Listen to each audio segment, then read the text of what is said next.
Uno de los temas de etapa tiene que ver con lo que ha sucedido en la República de Italia, con las elecciones y con estas novedades, sobre todo en la República Argentina, porque además en la República Argentina tiene una cantidad enorme de descendientes de italianos. Para charlar un poco de esto tenemos en comunicación telefónica y le damos la bienvenida al aire de Radio Capital al colega periodista Federico Larsen. Hola Fede, ¿cómo andás? Vero Sarasola te saluda. ¿Qué tal, Vero? ¿Cómo estás? Muy buenos días, ¿todo bien? Bien, ¿estás acá o estás allá? No, estoy acá. Recién en febrero creo que voy a poder ir para allá. Ah, bueno, contame qué es lo que estuvo, porque vos sos un analista y conocedor y ya hemos hablado en varias oportunidades, vos más que nadie sabe lo que sucede en la República de Italia. ¿Qué ha pasado con estas elecciones? Bueno, lo que pasó fue en parte lo que ya todos nos esperábamos, ¿no? Un gran crecimiento por parte de la extrema derecha, ¿sí? Sobre todo de uno de los partidos que compone la coalición de derecha que va a gobernar Italia a partir probablemente ya de finales de este mes, que es Fratelli d'Italia. Fratelli d'Italia, para que se entienda muy rápidamente, sería un poco el partido heredero directo del Partido Nacional Fascista, que fue el partido que se disolvió justamente en 1945 luego de la derrota de Italia en la Segunda Guerra Mundial. Ese partido, o los herederos de ese partido, los hijos de los jerarcas del régimen fascista, fundaron un partido político que se llamó Movimiento Social Italiano y que luego, con el devenir de la historia, se transformó en Fratelli d'Italia. Fratelli d'Italia logró el 26% de los votos en las elecciones del pasado 25 de septiembre y se convirtió en el primer partido adentro del Parlamento italiano. Italia, recordemos, es una república parlamentaria, es decir, que para gobernar se necesita tener sí o sí la mayoría adentro del Parlamento. Los italianos e italianas no votan al presidente, no votan al primer ministro. A nivel nacional solamente se vota al Parlamento. Entonces, una vez que se conforma el Parlamento, que es lo que está sucediendo ahora en estos días, se generan las alianzas para lograr la mayoría, ¿no? La mayoría tiene que ser de 201 diputados y 101 senadores para poder formar gobierno. Y justamente Fratelli d'Italia, cuya principal líder se llama Giorgia Meloni, logró obtener justamente esos números junto con otros aliados, ¿no? Otros dos partidos aliados de derecha, que la Lega de Matteo Salvini, también otro partido xenófobo de extrema derecha, y el inclaudicable Silvio Berlusconi, ¿no? Que fue primer ministro desde 1994, fue primer ministro 5 veces, es decir, es un viejo habitué de la política italiana. Eso es lo que va a pasar. Italia va a tener por primera vez desde prácticamente la Segunda Guerra Mundial un gobierno de extrema derecha, o por lo menos el más a la derecha desde la caída de Benito Mussolini. Qué chuchi, ¿no? Digo, te escucho hablar y me da como un poco de escozor, porque vos decís, bueno, a ver, estás hablando de uno de los países entre comillas, ¿no? Primermundistas, estás hablando de Italia, estás hablando de, bueno, de mis abuelos, de tantos argentinos que devenimos de Italia, no por primera generación, pero sí que han llegado a la República Argentina.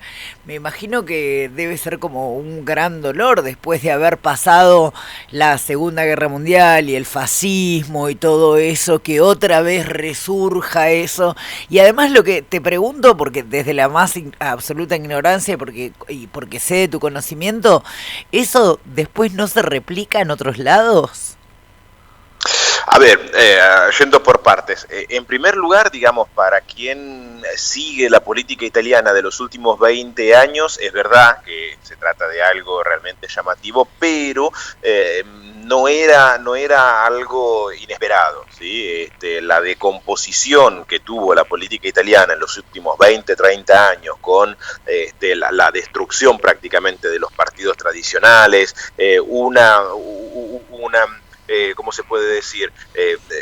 Un desapego por parte de la población a la política en general, es realmente muy, pero muy evidente, ¿no? Son todos fenómenos que son muy evidentes. De hecho, todos los votos que hubo desde 2018 prácticamente hasta acá siempre fueron votos castigo. Siempre el que ganó fue un partido nuevo, de alguna manera, que surgió y luego se eclipsó o pasó a ser una segunda, tercera fuerza, fue el caso de la Lega, del Movimiento Cinque Stelle y ahora la extrema derecha de Fratelli d'Italia, con lo cual también hay que analizarlo en ese contexto. Puede ser meteórico también lo de la extrema derecha en el gobierno, como no, hay que ver luego cómo se maneja. En segundo lugar, el tema del efecto contagio.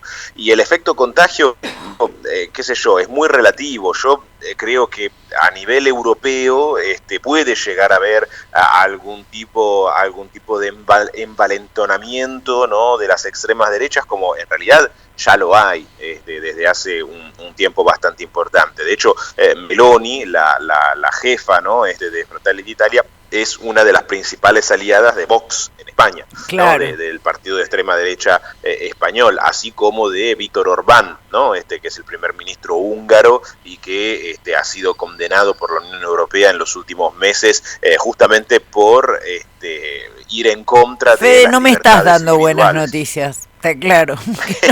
No me estás dando buenas A ver, noticias. Hay anticuerpos, ¿sí? Hay anticuerpos institucionales y hay anticuerpos sociales y políticos.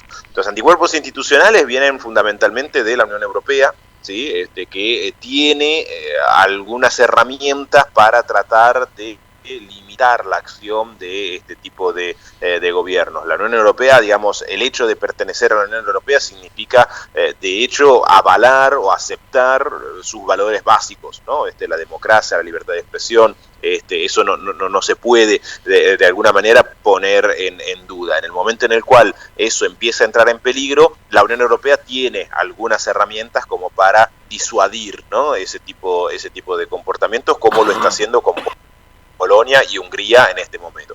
Después hay anticuerpos que son sociales y políticos, ¿no?, que tienen que ver con los movimientos sociales, los sindicatos, la oposición política, la capacidad que tengan de ponerle un freno, ¿no?, a un desvío hacia la extrema derecha por parte del gobierno. En el caso italiano, hoy por hoy, digamos, esos anticuerpos sociales y políticos están medio adormilados, digamos, ¿no? Hay que ver efectivamente si luego de muchos años de letargo los movimientos sociales y los sindicatos se despiertan frente a un enemigo como el de la extrema derecha postfascista en el gobierno. Eso es algo que todavía vamos a ver, ¿no?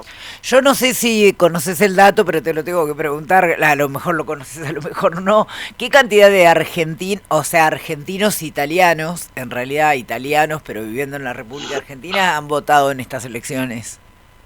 El 30% del padrón.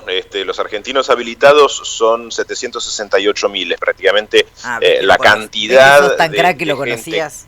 ¿Ves que sos tan crack que lo conocías? La cantidad de gente que vota en Argentina para las elecciones italianas es comparable con ciudades como Bolonia, solamente Roma, Milán y Nápoli están por debajo de la cantidad de argentinos que votan, para dar una idea, ¿no? Es realmente una cantidad exorbitante. La diferencia es que los argentinos que votan... ¿Y cómo votaron? ¿Se sabe? ¿Hay como un parámetro? Sí, ahí ya están los resultados. Los argentinos que votan en las elecciones italianas tienen una cantidad de diputados y senadores asignados. Es decir, solamente se pueden votar 2 diputados y 1 senador. Y hay varias listas que se presentan y hay que ver quién de todas ellas gana. En el caso de Argentina es muy particular porque es el único distrito por fuera de Italia que tiene listas propias, es decir, hay partidos que se presentan en Argentina que solamente son para los electores argentinos o sudamericanos en realidad, claro, que no están en las elecciones de Italia. Entonces, en este caso, por ejemplo, el partido que obtuvo más votos es el MAIE, que es el movimiento asociativo de italianos en el exterior. ¿Sí? A ver, aclarame un poquito, ¿esos son de derecha, de izquierda, de en medio? Y esos son, depende de muchas cosas. Nunca estuvieron te pregunto porque viste que parece una realidad tan lejana, pero... Lo que pasa es que son movimientos, al tratarse de una población de italianos en Argentina o en Sudamérica en realidad, porque sudamericano, tan gigante, tan claro, grande, eso. este tipo de partidos lo que lleva son reivindicaciones muy locales o dedicadas exclusivamente a los italianos en el exterior. Es decir, Claro. no te dicen antes de la votación si van a apoyar a la extrema derecha o si van a hacer oposición. Te dicen, nosotros vamos a luchar para mejorar la situación de los servicios consulares, de los turnos Sarasa, para sacar va. pasaporte No, y ese tipo de cuestiones. después se acomodarán como mejor les venga, ¿no? Exacto, que es lo que sucedió, digamos, con algunos de estos partidos en las últimas elecciones, que fueron inclusive parte de los primeros dos gobiernos, ¿no? Entre 2018 y 2020. Y lo que se viene ahora para Italia con respecto a la Comunidad Económica Europea, digo, con respecto a con este gobierno que vos, bueno, nos acabas de explicar, que es un gobierno de derecha, con respecto a su zona, porque me imagino que no todo el mundo estará feliz alrededor de la Comunidad Económica Europea de tener un gobierno fascista. Mira, la Unión Europea, luego de lo que fue la pandemia, sacó un plan que se llama Next Generation EU, que es un plan de ayuda a los países miembros con muchísima plata, que fue entregada en función de las necesidades de cada uno de los países. Italia es el país que más plata va a recibir, porque se va dando en tramos, ¿no? Son más de 200.000 millones de euros que van a llegar a Italia y que sirven justamente para lo que allá se llama el Plan Nacional de Resiliencia y Reconstrucción luego de la pandemia. Eso ya fue elaborado por el gobierno que salió, el gobierno que terminó, el gobierno Draghi. Ahora, uno de los debates principales es cuánto de todo eso efectivamente Meloni va a respetar o el nuevo gobierno va a respetar. Ella dice que se va a respetar a rajatabla, que eso ya está firmado, que no va a haber ningún tipo de modificación, pero efectivamente ese es uno de los temas, ¿no?, de mayor conflicto en este momento con la Unión Europea. Y luego hay que ver, hay una serie de puntos, digamos, en el plan de la extrema derecha que son muy relevantes para ellos, como puede ser, por ejemplo, la cuestión migrantes, ¿no? Eso te iba a preguntar dos temas con respecto a tener perdóname, a tener gobiernos de derecha o de extrema derecha, como es este caso. Una es el tema migrantes y otra las comunidades disidentes, los colectivos LGTBIQ+, por ejemplo. ¿Cómo se va a manejar ese tema teniendo en cuenta que las derechas siempre son resarcidoras de derechos? Mira, la idea de Meloni lo más probable es reducir al mínimo los derechos hacia ambas comunidades, es decir, desalentar en absoluto la inmigración hacia Italia, tratar de evitar que las comunidades que están de alguna manera crezcan, todo lo contrario, y va a haber una batalla muy grande, sobre todo en el plan europeo, para la redistribución de refugiados, ¿no? Para que aquellos que llegan a las costas de Italia sean redistribuidos a los otros países de la Unión Europea y no se queden en Italia. Eso es lo más probable, además de leyes para disminuir la posibilidad de permanencia, ¿no?, a los migrantes que llegan. Y por el lado de las comunidades LGTB, claramente va a haber una política muy hostil, ¿no?, hacia ese tipo de comunidades.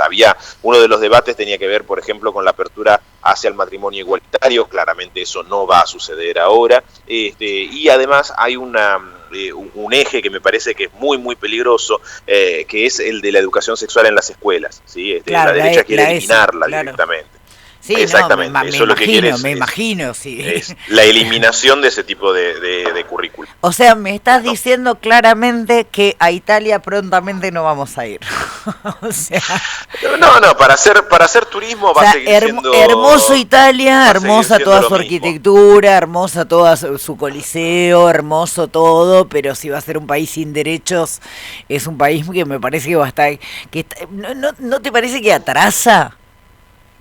Sí, ojo, igual, repito, hay pesos y contrapesos en el sistema político italiano, ¿sí? No va a ser tan fácil, no es un presidencialismo, quien gana no gana todo, hay un sistema hecho para contrabalancear ese tipo de cuestiones. elecciones. Entonces, la posición de Meloni es esa. Ahora, lo que va a lograr seguramente va a ser algo muy, muy licuado con respecto a lo que ella quiere, ¿sí? Y van a ser cambios que se van a dar muy, muy lentamente, ¿sí? Y a lo largo del tiempo. Hay que ver si efectivamente a Meloni y a la derecha en general le da para quedarse mucho tiempo en el gobierno. Recordemos que la duración promedio de un gobierno en Italia es de 1 año y 2 meses. Luego se cae y se arma otro. Mirá, no sabía eso. Eso es así. Eso es así desde. Me pones un desde poco 46. contenta. Te digo que me pones un poco contenta porque digo, bueno, 1 año y 2 meses no es tanto. Bueno, es un montón para las disidencias, para los derechos, para la ESI, para los migrantes, es un montón. Pero pensé que era más largo las duraciones de los gobiernos. Es que en teoría sí, la duración es de 4 años, lo que pasa es que por el sistema mismo que tiene Italia, al ser siempre gobiernos de coaliciones que tienen que sostener su mayoría dentro del gobierno, una simple, un desacuerdo político sobre la votación de una ley adentro del Parlamento puede desencadenar la caída del gobierno, que es lo que sucedió sistemáticamente en Italia durante los últimos 70 años. Fede Larsen, sabemos que no tenés mucho tiempo y que me diste la nota porque sos un amigo, un copado y porque además sos una de las personas que más sabe de lo que sucede con la política de Italia. Te agradezco muchísimo que hayas pasado por el aire de Radio Capital. Te mando un abrazo enorme. Por favor, Vero, cuando quieras, aquí estamos.